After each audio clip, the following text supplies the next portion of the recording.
कैकेयी का अनुताप। मैं क्षणगुप्त। पिछले दिन आपने देखा था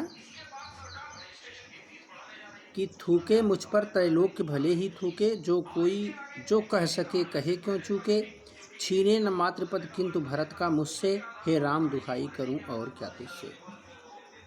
मेरे कुकित्तों पर यह संसार मेरी लाख निंदा करे, लेकिन मैं भरत की माता हूँ, मातृपद मुझसे न छीना जाए। हे राम, मैं तुमसे यही दुहाई करती हूँ। पिछले वीडियो में आपने देखा था। आगे कहते आते थे यही अभी नरदेही, माता न कुमाता पुत्र कुपुत्र भले हो। जितने भी नरदेही, जितने भी मनुष्य, जितनी भी मानव जाति अब तक आई, सब ने यही एक बात कही कि माता कभी भी कुमाता नहीं हो सकती, उसके विचार बुरे नहीं हो सकते। हाँ, पुत्र कुपुत्र हो सकता है, पुत्र में बुराइयां आ सकती हैं, कुत्सित हो सकता है पुत्र, कुत्सित विचारों वाला, लेकिन माता कभी भी बुरे विचारों की नहीं हो सकती।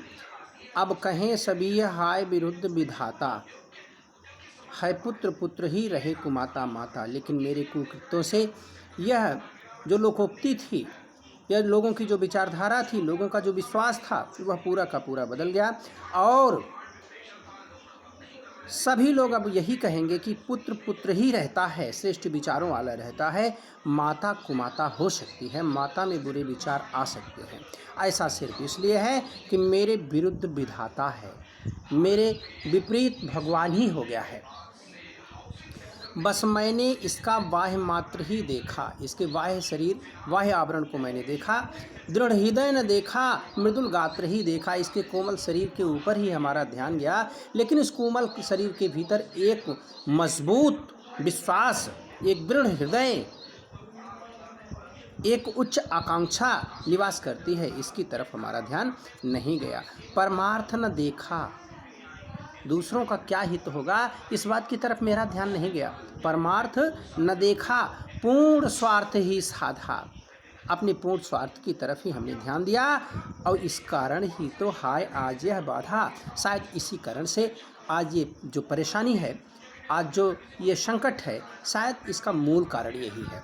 ध्यान रखें बच्चों, यहाँ गुप्त साहब ने एक बात हम सबको समझाने के लिए कैकेयी के माध्यम से कहलवाया है कि संसार में अगर लोग परमार्थ की तरफ ध्यान न देंगे, अपने स्वार्थ की तरफ ही, स्वार्थ सिद्धि में ही लगे रहेंगे, तो तमाम प्रकार की बाधाएं व्यक्ति के सामने आएंगी। कब?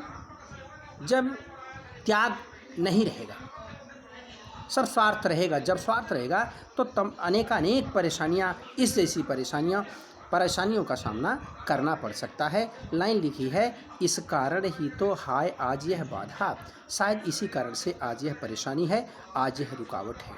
युग युग तक चलती रहे कठोर कहानी, कह रहे हैं ये कहानी, यह कथा कई युगों तक चलती रहेगी कि रघुकुल में भी थी एक अभागिन रानी। रघुकुल में भी, रघु के खानदान में भी एक ऐसी कुत्सित विचारों की रानी अर्थात कैकेयी थी।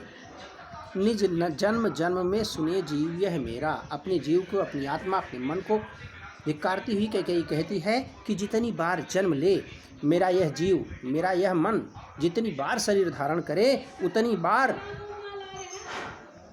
धिक्कार उसे था महास्वार्थ ने घेरा।